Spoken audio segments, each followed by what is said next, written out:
education, education, education. Listen to the podcasts, do your research, understand what you're getting into. And that goes for what is psilocybin? What are magic mushrooms? How long do they last? Learn about this first. The more people prepare and understand, the more optimal their experience will be.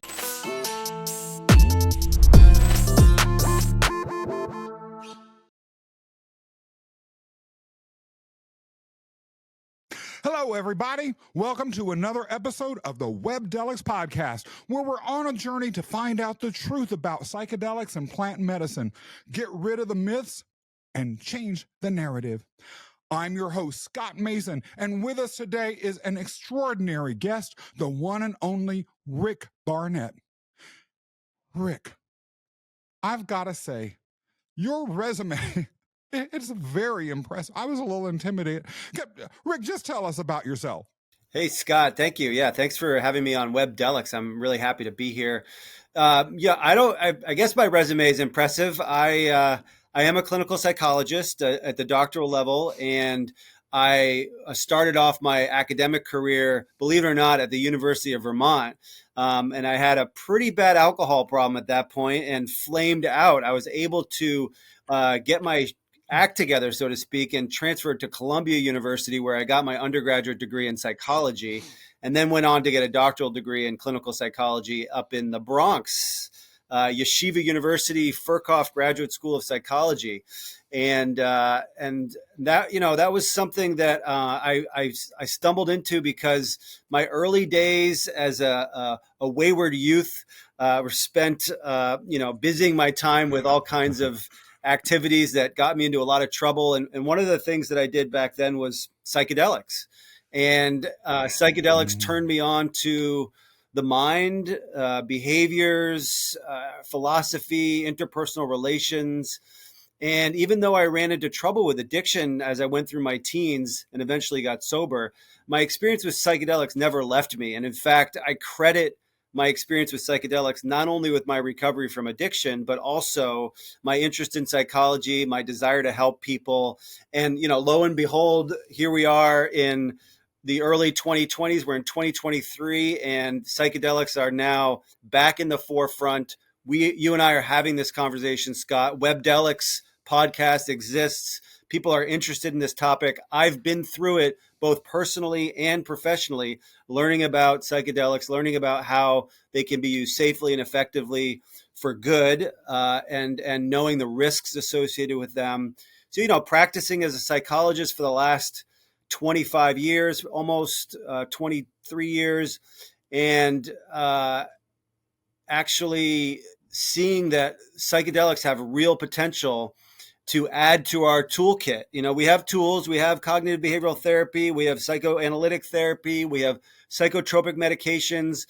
All of those things can work for some people some of the time, but this is a new age, new potential. And it's why we're having this conversation, because psychedelics are a new tool. They're not a cure, they're not a panacea, but they're an exciting new tool that, if used appropriately and safely, can really help people. So I'm excited to be here, and that's a little bit about my background.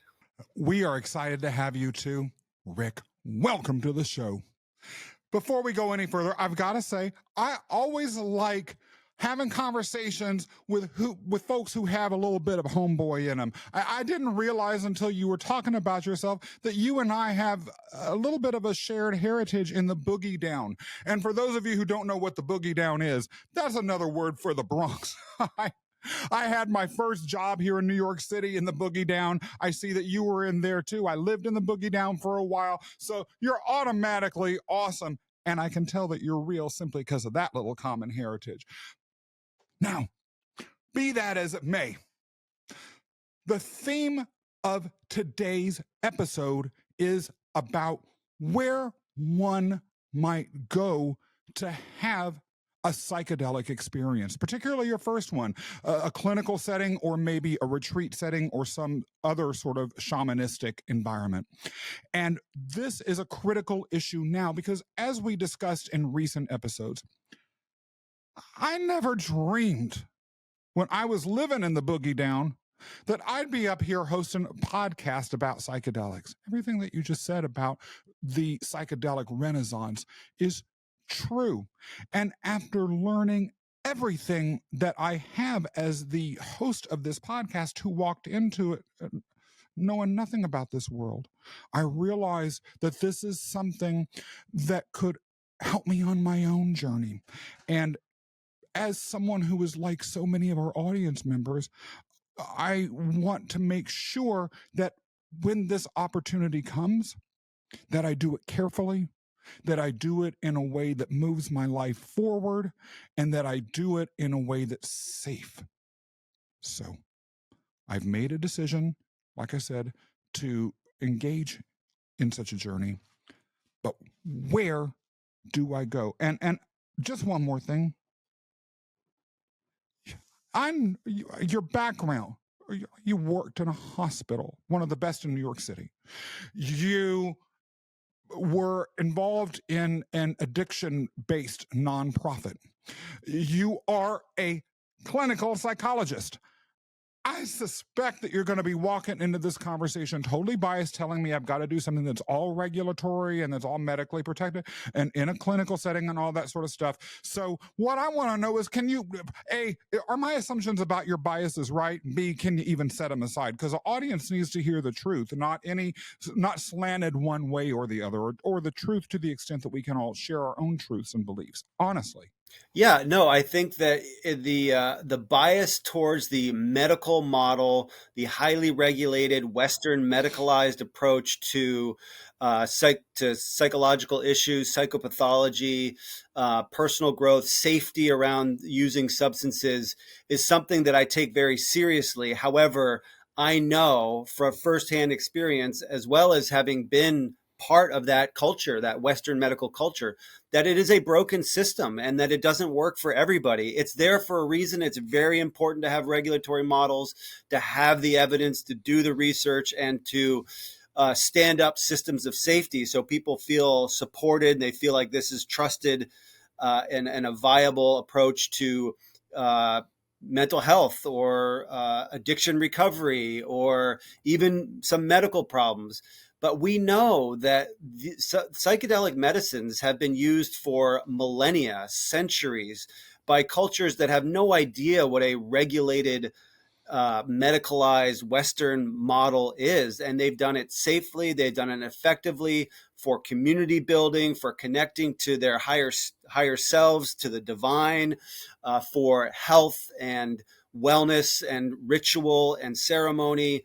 And so, anybody who sort of stands up the medical model, the regulatory model, as the most cherished, most pristine, or most valuable and only approach to psychedelic experiences has got, a lot of pieces missing from that approach. So I tend to be somebody who really embraces the nuance, the places in between, not these polarized perspectives where it all has to be indigenous, culture, and, adhere to the fidelity of how our ancestors did it this way. And we don't need to be, caught up in the medical, highly regulated model. We need to find that and hang out in that nuance in between. And anybody who's called to this, like yourself, you hear about psychedelics, you see the newspapers, you see the headlines, you're talking to people who are microdosing.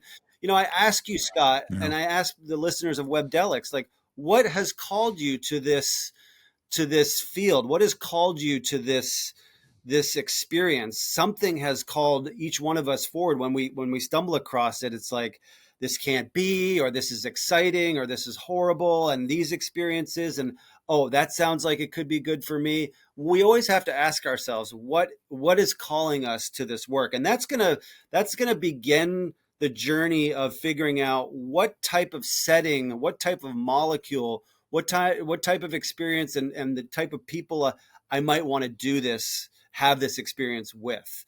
That's a very important starting point. Why am I called to this kind of experience? Wow. So I was going to ask you another question next, but you totally threw that one out the window because you actually raise an issue that I feel is far more pressing. Everyone who's listening to or watching this podcast is, if they make a decision similar to mine, going to have their own highly personal reason? I'll begin to answer that question just so maybe we could see an example of how that thinking might play out.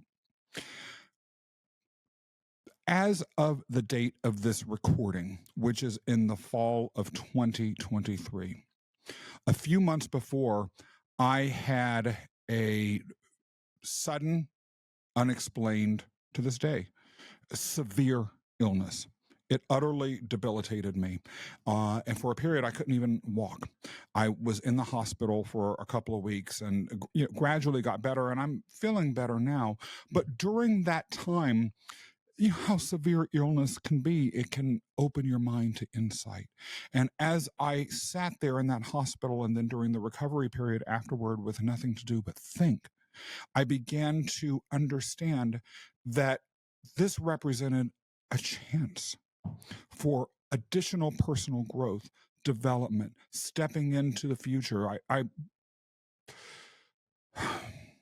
came to believe that I'd survived this illness to have something to do in this world, and that I needed to follow it. So that's the sort of personal development and mental health basis for me making my own journey. Nonetheless, why still, understanding that my life is so precious, I consider anything other than a highly regulated clinical approach. Why? What would make me think otherwise?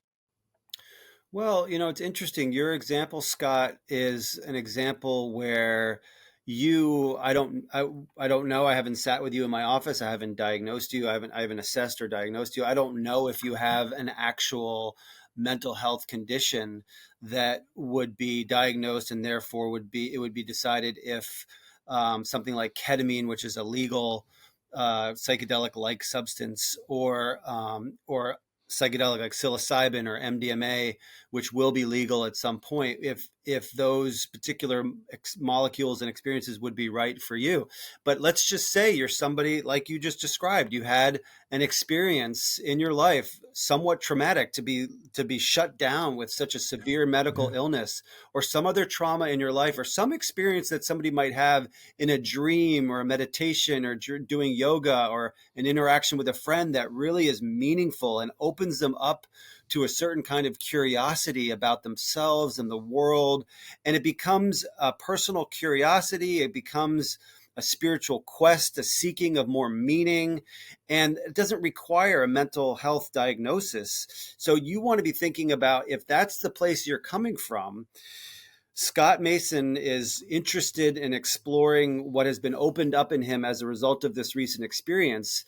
Is that something that you would want to explore with a sort of like, just to be prototypical or extreme, like white coat lab, clinical trial, or hospital-based setting in a hospital bed with nurses coming in and checking your vital signs and having a psychedelic experience? Or would you want to be the person who goes off into the woods somewhere in a teepee with, fire and sage and drumming, and maybe other people having the experience with you in that teepee around you, with people chanting and dancing, or something in between? Do you want like a comfortable living room, so in an Airbnb where people have psychedelic experiences with guides and Airbnbs, and they're not professionals, but they're also skilled at managing these kinds of experience and helping curate the experience for people. So each person has to decide for themselves what makes sense for me. And some people really prefer the regulated, hospital-based or clinic-based model, because it's got that sort of cultural stamp of approval. This is proven, this is science, this is familiar. Versus like someone who might be scared to go off into the woods, someone from New York City that may not be comfortable in the woods, with like creatures around, lurking. And so, each person has to decide which setting for them might be most appealing. And there are a number of options. I'm so glad you mentioned these creatures, because, with all of the cockroaches and rats that we've got and raccoons running around New York City, I don't need any more creatures in my life. But be that as it may, a lot of people might like more critters. I don't judge them. I just know what's right for me. One other thing that I know that you tapped on to a minute ago that I really want to say spoke to me. And it's almost it's amazing that you mentioned this. So you talked about not necessarily feeling comfortable from a personal development perspective or from a spiritual insight perspective with being in the hospital with white coats all around you. And then you mentioned that people may have had experiences like the illness that I had or a dream or something that led them to have the desire to take this next step. I'm going to share something else with you right now that really went to, and I share this because this is the sort of thing people may relate to, and it goes exactly as to your example. When I had this sickness, it started on, let's say, day one, and I had escalating symptoms for 10 days. And on the 9th day, or the night between the 9th and the 10th day, I had a dream. And this dream was unlike anything I've ever experienced in my life. Rick, it was like it was real, and I remember it as if it was real. And in this dream, I was in these mansions, and these mansions had wall-to-floor bookcases full of baseball cards. And I kept pulling out baseball cards, and I was looking at them, and they all said the same thing. They all said, "Your number's up." And then they had my picture. Now, that's a dream that's hard to just say, oh, there's no meaning behind that at all. Right? That's not a dream that I could just sort of wake up the next morning and leave behind, especially because when I woke up, I wasn't able to walk.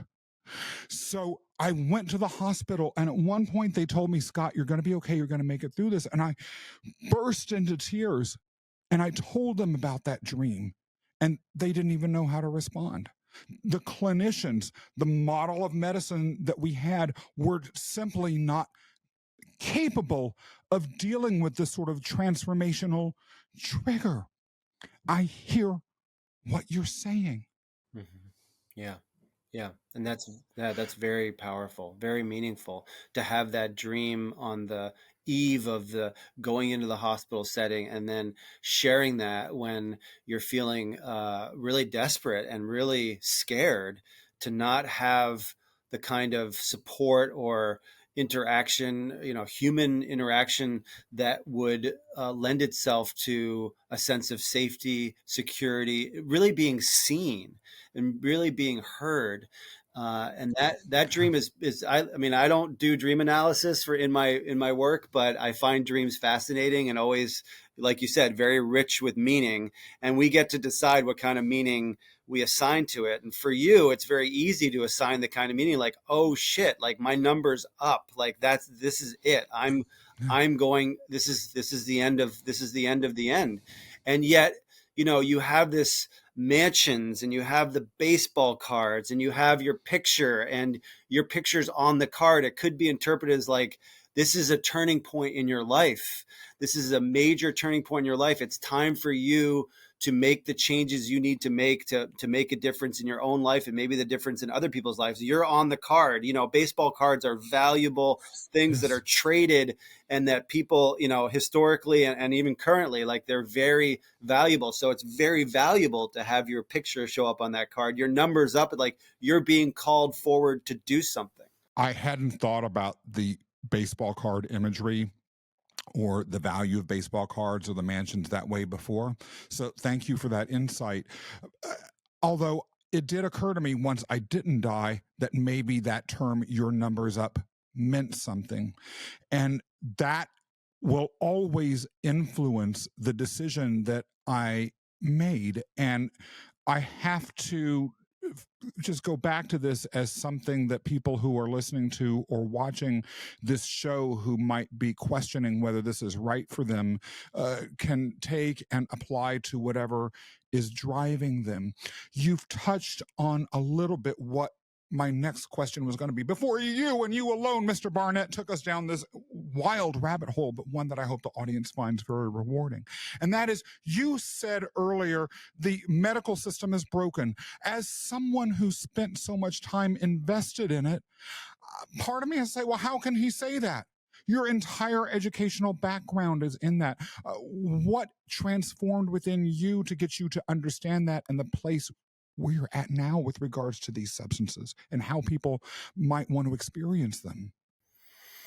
Well, it's a hard question to answer. I mean, I've always been somewhat of a rebel, somewhat irreverent, and even though I can follow traditional paths and I've had my traditional schooling and worked within traditional models, I'm always somebody who challenges the status quo, who doesn't always believe what he sees, who's very skeptical, and knows, partly because of my psychedelic experiences, that there's so many different ways to perceive the world around us, and the structures that we've created are just structures that aren't necessarily the end all be all. We're constantly pushing the edge of science and reality.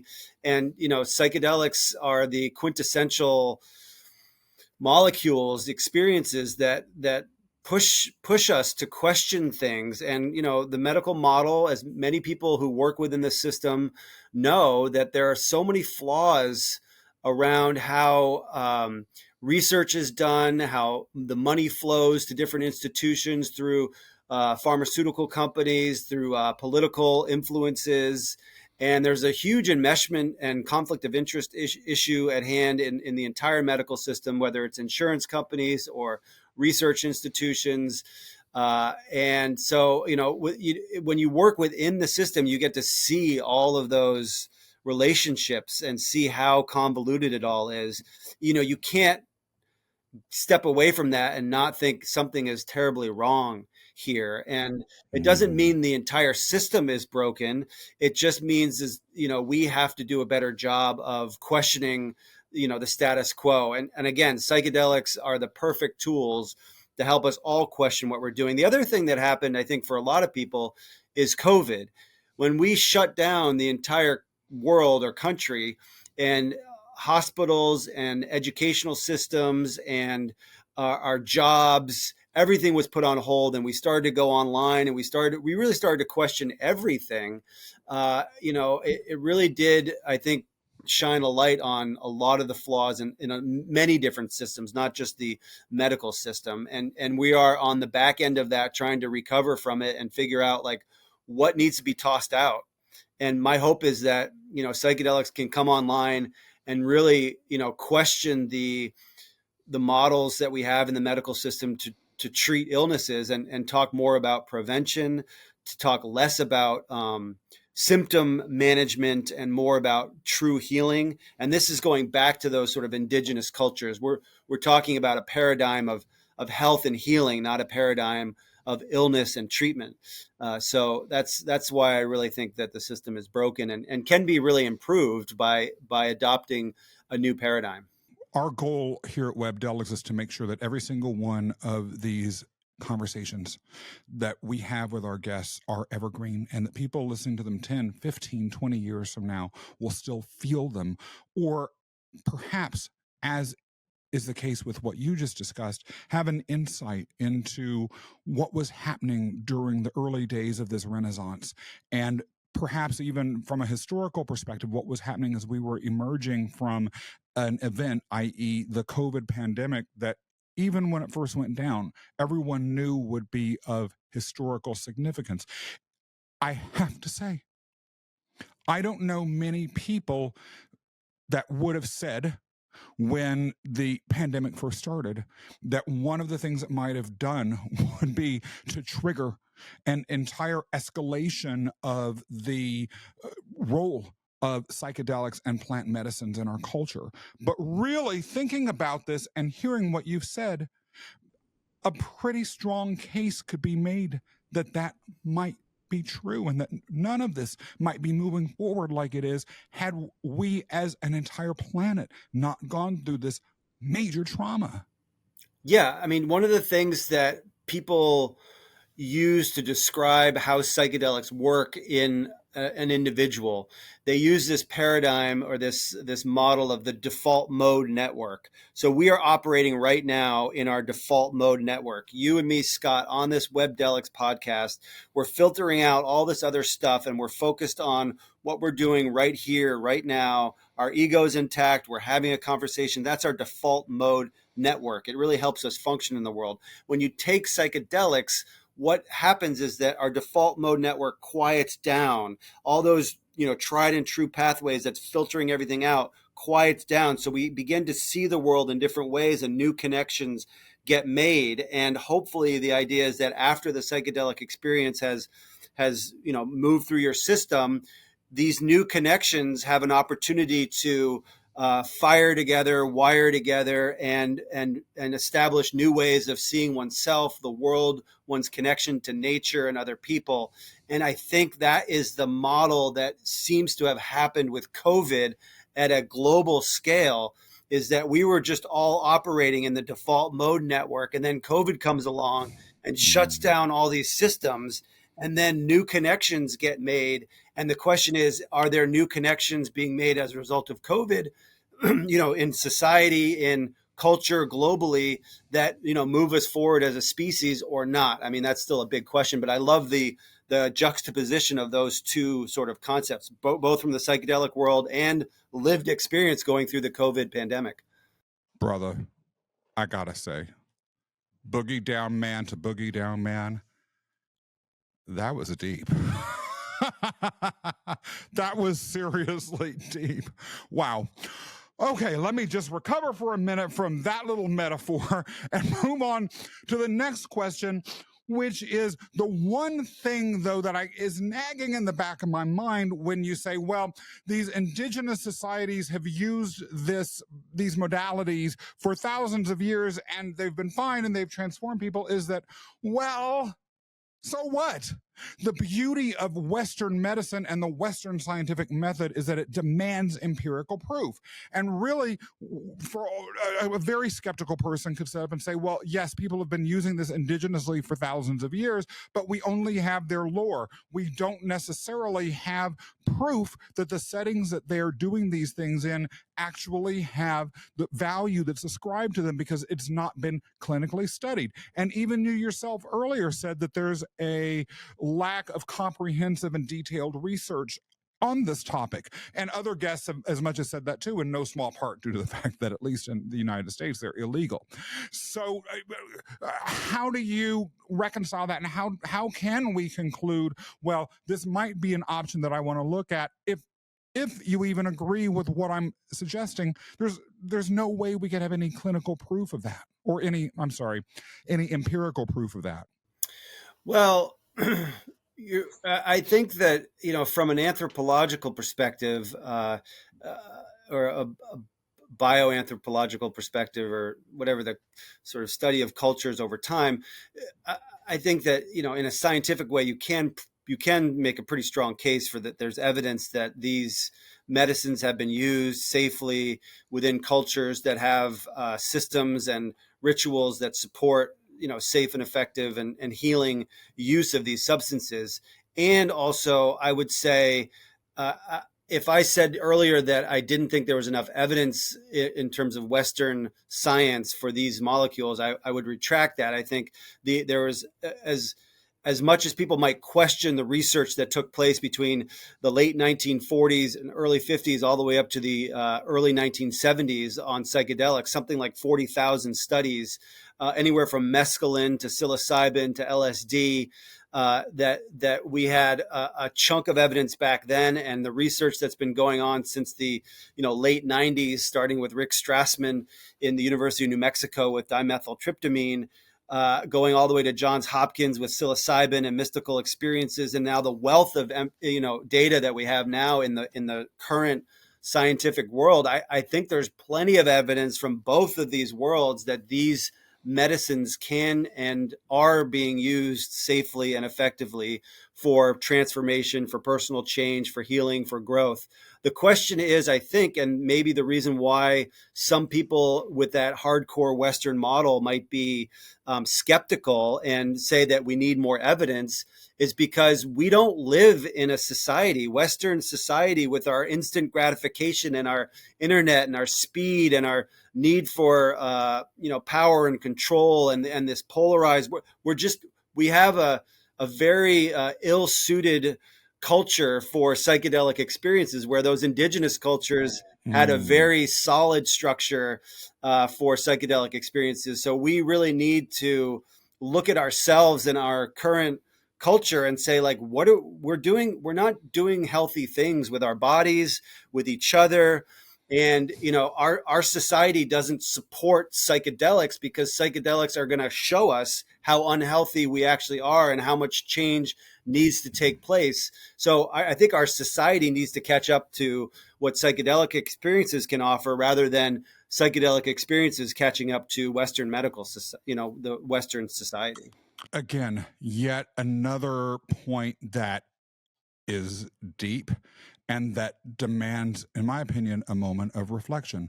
One of the things that I have heard from those who have either engaged in shamanistic or psychedelic facilitation practice, or who have gone through journeys, has been the importance of intent.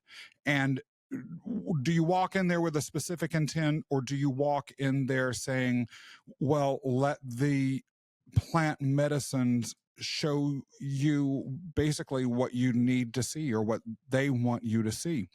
And as I contemplate my own experience in the near future, I have been thinking about that myself.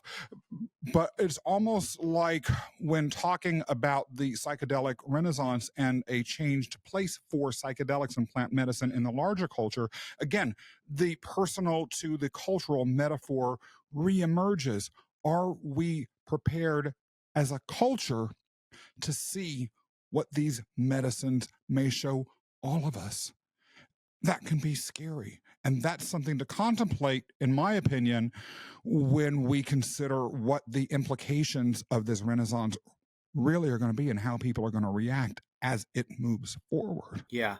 And Scott, I forgot to mention earlier that in my bio, and as we got started with this Webdelics podcast today, is that, I founded the Psychedelic Society of Vermont, which consists of all healthcare professionals who are like-minded, who both sort of appreciate to some extent the Western medical model and appreciate the fact that it's flawed.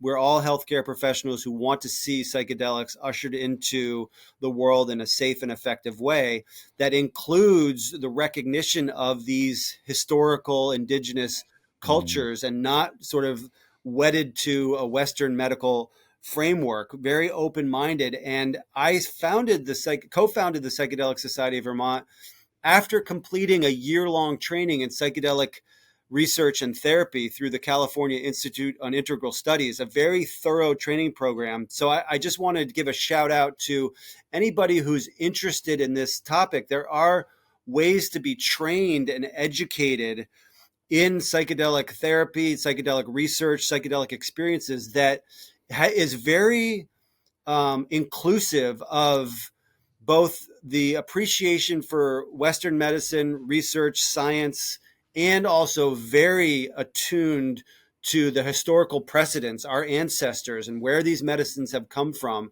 and bringing in shamanic knowledge and wisdom and practices, and understanding the whole range of what we're talking about here, not just locked into one perspective or another. So again, healthy education of the public, like we're doing right now, healthy education of practitioners, whether it's licensed health practitioners or facilitators like we have in the Oregon model. Oregon has a licensed facilitation model. It's not a medical model. It's people who are certified, who may not have a medical or Mm. mental health or health degree. They're certified facilitators, or a shamanic approach. I think that we need to be trained and we need to be educated in all of these ways of seeing how psychedelics can be experienced in healthy ways and minimize the risks, because there are risks associated with it. Are there any risks that you're particularly concerned about as you've been contemplating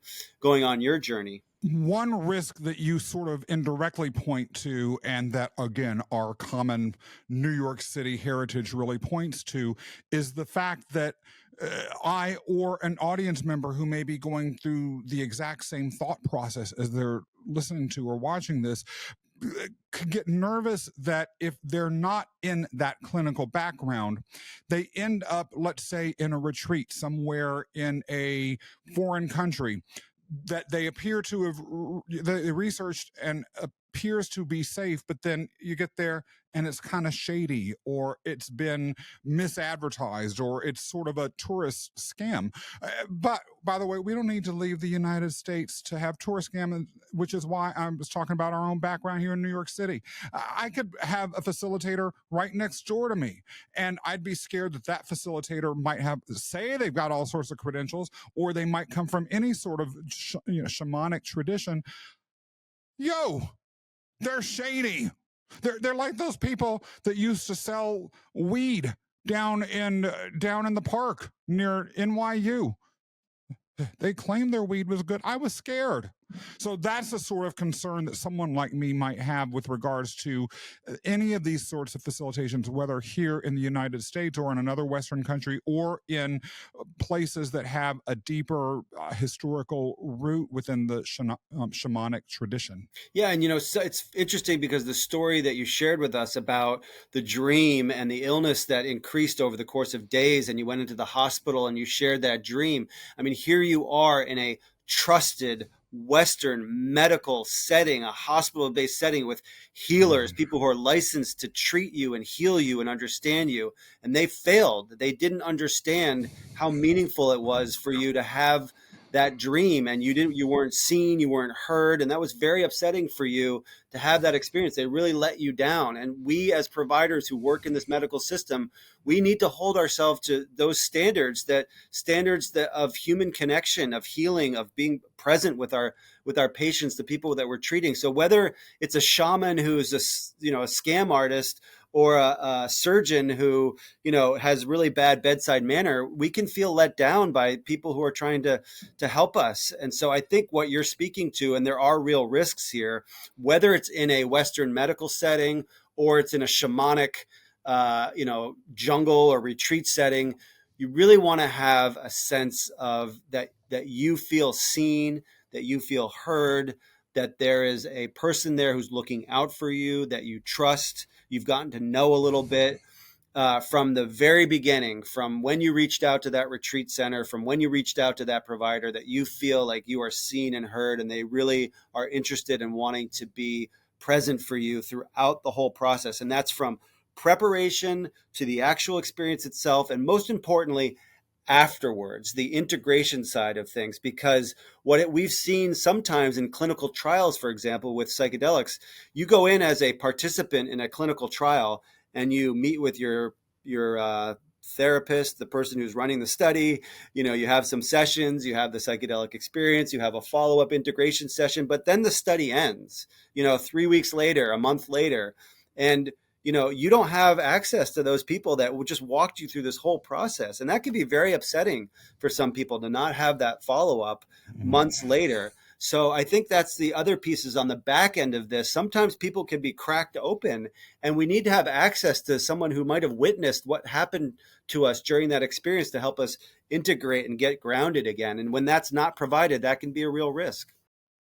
I'm so glad you raised that. We are actually, due to the extreme importance of this issue, planning a series of episodes in the near future that explicitly take deep dives into both preparation and integration. So I thank you so much for raising that, because again, we've heard this repeatedly on this podcast. It's a journey. It's not just a one snap your finger and you're done sort of experience. And the more people hear that, it seems to me more likely that they're going to be in a position to help not only get the most out of the experience, but to mitigate some of those risks. Yeah, so important. So important. Are there any other benefits or risks associated with each approach that you would want to point us to. And by the way, while we're at that, we've been talking so far about the personal development space, or performance space or something like that. But what if you do have an addiction and you're here to resolve that, or some other specific diagnosed mental health issue? Well, I think that's where it could get a little gray. That's where maybe things both get a little more confusing, but also potentially more polarized. Because when somebody has a mental health condition or an addictive disorder, and they're seeking help for that, and they're seeking the possibility of psychedelics, ideally, you would think, sort of on the surface of it, you would want to have a trained professional who knows how to assess and diagnose what it is you actually have. What are your symptoms? How much are you drinking? How much are you using? How suicidal are you? How anxious are you? What are you, how does that present itself? And, only, for example, a licensed, trained, tried and true, verified health professional is the person and the only person who can do that. And I think that's simply not true. There are people that walk around with all kinds of mental health conditions or addictive disorders. They're not seen by a health professional. They're not officially diagnosed. They go to retreat centers. They go to, some sort of ceremony or something. And whatever the shaman does, or whatever the facilitator does, they have enough skill, enough human understanding, enough presence to be supportive and kind and understand what the risks might be. It's not as though they're disqualified simply because they don't have the training and the background according to a Western education and treatment model. However, there are, like I said, there are real risks. And I think that if I were to lean on one side, just to take sides for a second, I would say that my bias is pretty clear that, if somebody isn't sure and they know they have mental health issues, it's always a good idea to, if you have see, the other problem, Scott, is that sometimes a lot of licensed health practitioners don't have the kind of training and experience that you would want them to have to help you with a mental health or an addictive disorder. For example, you can just go to your primary care physician and you can say, "Hey, doc," or nurse practitioner, or family nurse practitioner, and say, "Hey, I'm depressed." And they'll be like, "Oh, here's a screening tool. Seems like, yep, looks like you're depressed. Do you want an antidepressant? Here you go." And, is that the best person? How much training have they had in assessing and diagnosing depression in a 10-minute visit that you've seen, that kind of thing? And so we can't just assume that the licensed white coat provider, same thing with a psychologist, to call myself out. Someone comes to me as a psychologist and says, "I'm really anxious. I've gained weight. I can't sleep." And for me to say, "Oh, it's because of this trauma that occurred when you were 5 years old. We need to work on that," without saying, "You know what? You might have some medical condition. Why don't you go to your primary care physician, run some labs and see if your thyroid is, your thyroid levels or whatever." So, we need to know that just because somebody puts forth like they know this or that, they may not. So you really want to get to know your provider. You really want to get to know your facilitator to see what skills and background they do have, and see if they have the humility to share maybe the things that they don't know, and want to refer you to someone else and point you in the direction of getting the information that they may not have themselves. So it's pretty nuanced. I would just say that in general, if someone's suffering from a severe mental health issue, especially for a long time, or a severe addictive disorder, especially for a long time, they would want to get checked out by some type of medical or mental health provider before just taking 5 grams of mushrooms in their basement on a Saturday night. Thank you for that. You have shared a lot. Are there any other thoughts that you would like us to take away about things that we may want to be considering or weighing when we make a decision about what sort of setting that we'd like our first or our subsequent psychedelic experiences to be in? I mean, one thing that we've been stressing a little bit, and it sounds like you're the kind of person who operates this way anyway. Some people don't, and that is education, education, education. Listen to the podcasts, talk to people, read the books, read the articles, do your research, understand what you're getting into. And that goes for, looking up like what is psilocybin? What are magic mushrooms? How long do they last? What is the dosage? What are people's reported experiences? What are the risks associated with it? Same thing with ketamine or MDMA. Talking to people who've had experiences, looking online and doing research on different retreat centers. Who are these people that are running these retreat centers? Where do they come from? Have they been on podcasts before? And can you get to know them a little bit more in advance? Like a lot of people tend to err on the side of caution. They're very conservative and they do that research. They learn, they educate themselves. But some people don't. Some people might be just more impulsive. Oh, I saw something about MDMA, trauma. I need to go have an MDMA experience. I don't care. Someone give me the drug. I want to sit down in your office and trip and see if I can heal myself or whatever. And it's like, well, slow down, learn about this first. The more people prepare and understand, the more optimal their experience will be. And so I think that's just a sort of a take home message for anybody who's listening is like, take the time to listen to the podcast, do the research, read the articles, take your time. These experiences are going to be more and more accessible in all kinds of different ways as time marches on, whether it's clinically in a medical setting or retreat center in states that are decriminalizing or going offshore somewhere, people who are setting up communities where it's even less expensive and more accessible, community containers of people who are offering these kinds of experiences in safe, effective ways that aren't really expensive, and learning about it and getting to know people and talking freely about these things. There's no more stigma. It's not necessary anymore. That is a great takeaway. And I have to confess, I actually tend to be that impulsive person. Thank goodness I have a spouse that over many years has taught me to stay in line and do exactly what you said. So I can relate to that, although now I operate in a more intentional way. I was forced into it by love. What can I say? The one takeaway that I will have from the many takeaways in this is that the assumptions that we may have about what provides safety, i.e., things like a clinical setting, a doctor in a white coat, empirical data that meet certain criteria, may cover up biases that affect how we view what may be the ultimate result, or the ultimate process through which we get to the result when we're seeking a transformation, whether it is to deal with a mental illness or to just want to be a better person in this world or have that spiritual experience that you feel called to have. And that's some powerful stuff, because that itself is getting at least me into the mindset of reframing. And for a journey, at least the one that I have, and I know the ones that a lot of people are going to have, that reframing, that looking at things differently and becoming something different, that transformation is what it's all about.